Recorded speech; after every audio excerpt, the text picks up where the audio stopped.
things happening incredibly quickly, Stuart. They are indeed, Jonathan, as the helicopters are filling the sky around me. Apaches, Black Hawks, Chinooks. They're flying all over the place, very low at times. Some were just passing overhead. Yeah, it has moved extremely quickly. We knew that the Taliban were very near, but they're now in town. They came in, we were told originally, from all sorts of different directions. We know that there'd been, or at least we believe there had been advance parties for some time, but now they're coming in larger numbers.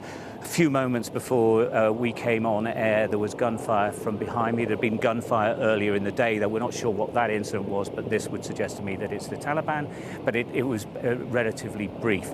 Immediately afterwards, we saw the Apaches appear above us. They're just over here, to both my left and my right. But interestingly with this, air power is really important. You can control a huge amount of ground, but once they're in the city like they are, you can't just start bombing and shooting indiscriminately, because obviously there are thousands upon thousands of people who are living here and thousands upon thousands of people who are out on the street. It's been a relatively chaotic morning, as you might imagine. The roads are absolutely jam-packed.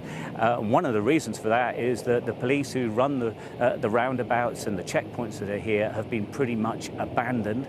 The green zone, which is where the diplomatic staff and foreigners widely live, which are gated and guarded communities, apparently the guards have gone and the gates are open.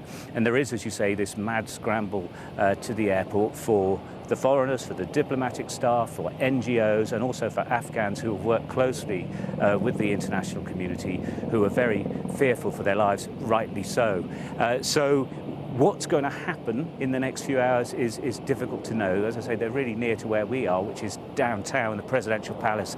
It's probably about half a kilometre away from where I am standing, and I'm sure this is the direction that they will be coming. Now, we know that Qatar has indicated that it's going to be peaceful and that they've told their men not to fight, but I don't know how much control if you like, the diplomatic side of the Taliban have over their fighting staff, if you like, and I don't think they have much control at all. So this could be a very volatile situation. Add into all of this, we've got this evacuation process. We know it's very likely that the commercial airlines are just going to have to stop flying unless they can get assurances from the Taliban that the airfield's not going to be attacked. There is a working assumption, particularly that from the RAF, that isn't going to be, it's untrustworthy. So a lot of this lift will have to be done by the RAF, and we understand that air assets are being brought in from all over the world to move thousands of people.